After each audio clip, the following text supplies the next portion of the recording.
There's been a lot of fear in the stock market over the last week as fears about tariffs, Doge cuts, and consumer sentiment dropping have really been weighing on optimism over the stock market. The crypto market also took a beating.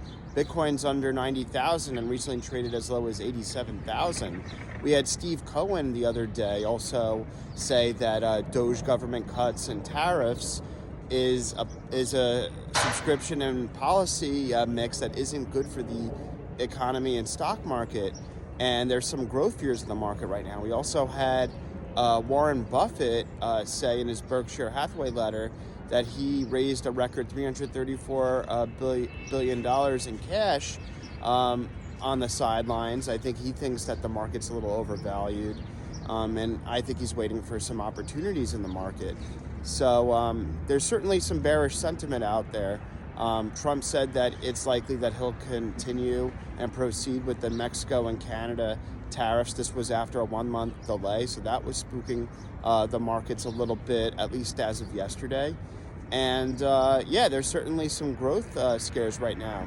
There's uncertainties of how the tariffs will affect inflation and how the Doge cuts, which could be viewed as austerity measures, could affect economic growth, especially in the short term. So there's some risk for this market in the short to medium term, in my opinion.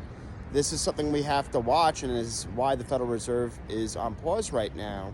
The good news, though, is I think the tailwinds for artificial intelligence still outweigh these growth concerns. We had Apple invest $500 billion into the U.S. Tim Cook announced that.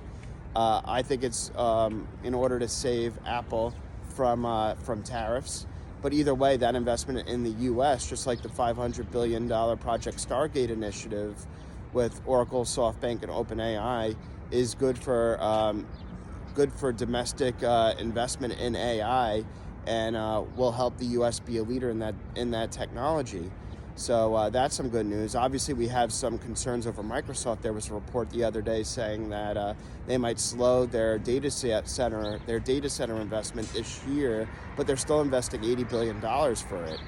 And that leaves investors wondering what's going to happen with NVIDIA's earnings coming out soon. Well, first of all, I think that NVIDIA will have a strong beat and raise quarter. We're seeing so much demand for their chips, especially with these artificial intelligence models with more reasoning capabilities. That's going to need more compute.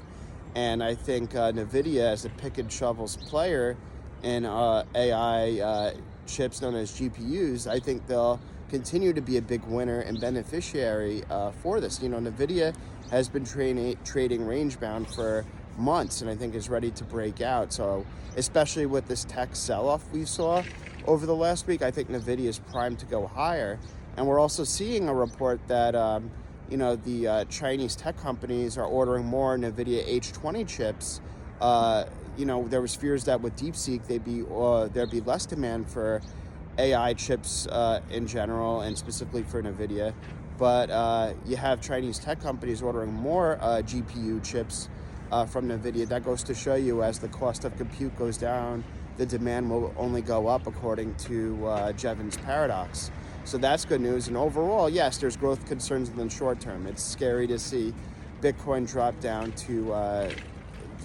less than 90,000, partially due to that $1.5 billion Bybit hack, and that kind of overshadowed the SEC dropping their enforcement cases against Coinbase, Robinhood, and OpenSea. So there's some bearish sentiment in the crypto world as well.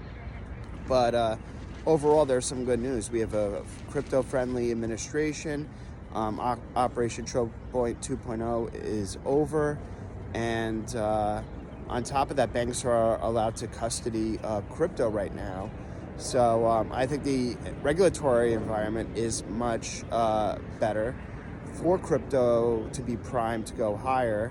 And this short-term noise, I think, is still a good opportunity for Bitcoin specifically, crypto in general, but I think Bitcoin, Ethereum, and Solana are the best players here in terms of quality. But in the meantime, though, we got to get over these growth scares.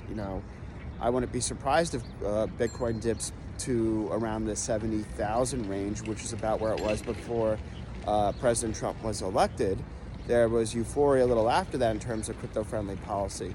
But if Bitcoin dips to that $70,000 range, I wouldn't be surprised if a crypto and or Bitcoin strategic reserve is announced a little earlier by David Sachs and his artificial intelligence and crypto teams in order to get the price of Bitcoin higher. I wouldn't be surprised if that would be a measure, an emergency measure, if they see Bitcoin price dipping. Obviously, we have to see, but that's just my 2 cents. But either way, I'm still pretty optimistic in the medium to long term. But I wouldn't be surprised if there's more short term, if there's a short term dip further. Obviously, we have to see.